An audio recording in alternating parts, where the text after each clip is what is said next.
Life transitions are a natural part of being human. They arrive through growth, aging, loss, possibility, disruption, and change. Some transitions are expected and may even be welcomed, such as finishing school, beginning a career, moving in with a partner, becoming a parent, retiring, or entering a new phase of life with greater freedom. Other transitions arrive without being invited. A relationship ends, a workplace changes, a familiar role disappears, parents grow older, children leave home, the body begins to move differently, a long-held plan no longer seems possible, or a life that once felt right no longer seems to fit. Even when change is a normal part of life, it does not always feel natural while we are living through it. There is often a part of us that wants life to remain familiar. We want what has worked to keep working. We want the relationship, the routine, the role, the body, the identity, or the future we imagine to remain in place. Familiarity can give us a sense of orientation. We know where we stand, what is expected of us, and how to move through the day. Even an imperfect situation can feel reassuring simply because we understand it. But life does not remain still. Seasons change, bodies change, families change, circumstances change, or relationships with other people change. And our relationship with ourselves changes as well. Life continues to move, even during the moments when we wish it would pause and wait for us. Sometimes the difficulty of a transition is not only in what is happening, it is also in the struggle against the reality that something is ending, shifting, or asking to become different. We may find ourselves trying to restore what used to be, even when the old arrangement is no longer available. We may keep looking backward, hoping to recover a version of life that has already begun to change. There's nothing unusual about this. Letting go is rarely one clear decision. It can happen gradually. We may understand intellectually that something has changed, while another part of us continues to live as though it has not. I can recognize this movement in my own life.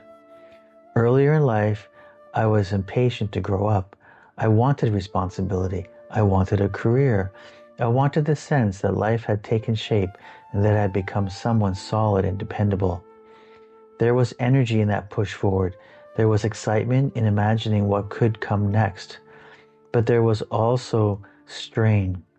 I was sometimes so focused on reaching the next stage that I had not fully lived the stage I was already in. The future seemed to hold the answer.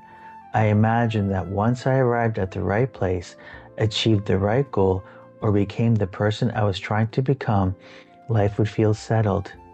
Later, life asked something different of me. Some changes were not changes I welcomed. In fact, some of the most significant shifts were the ones I resisted most strongly. I did not want to let go of certain structures, expectations, or ways of understanding myself. I would have preferred for some things to remain exactly as they were. But life moved anyway. What I would not have chosen for myself was in some ways placed in front of me. I could resist it, argue with it, or wish it were different, but I could not completely return to what had existed before. And yet, with time, something else began to emerge. Not a perfect life, not a polished lesson, not a triumphant story in which every difficulty suddenly revealed a greater purpose. It was simply a different life slowly coming into view. It was a life I had not planned for, but one that was still livable, still meaningful, and still mine. What initially felt like disruption gradually became reorganization. What once felt unacceptable became something I could eventually recognize, inhabit, and accept.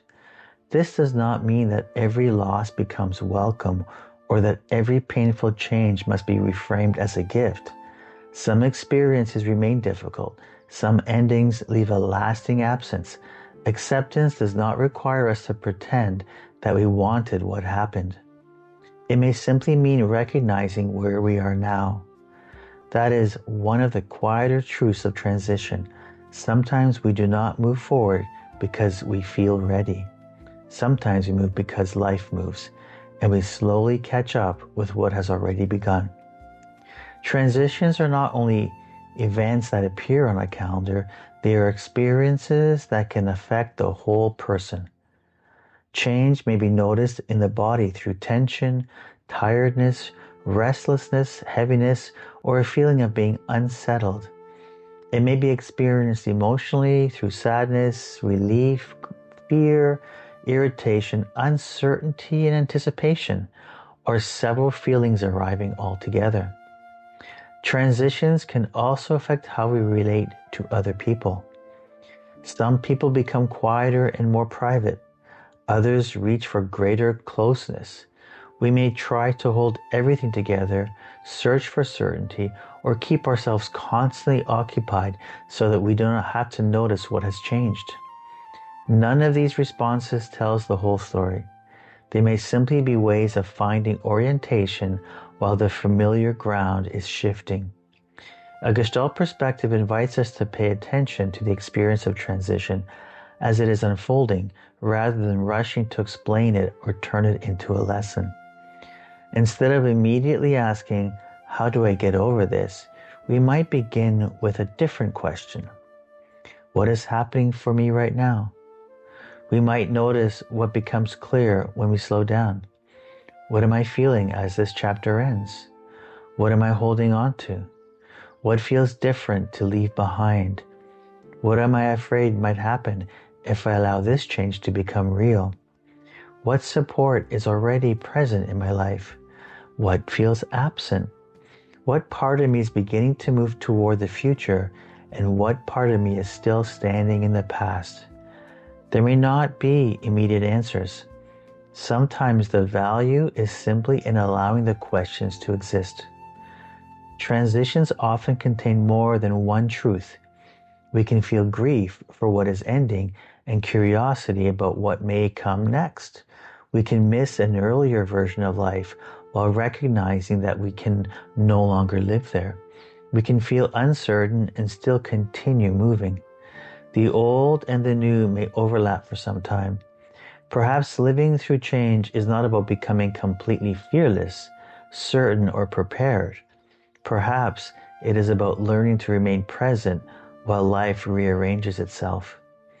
To notice what has ended, to recognize what remains, and to allow the next version of life to come into view without demanding that we understand it all at once.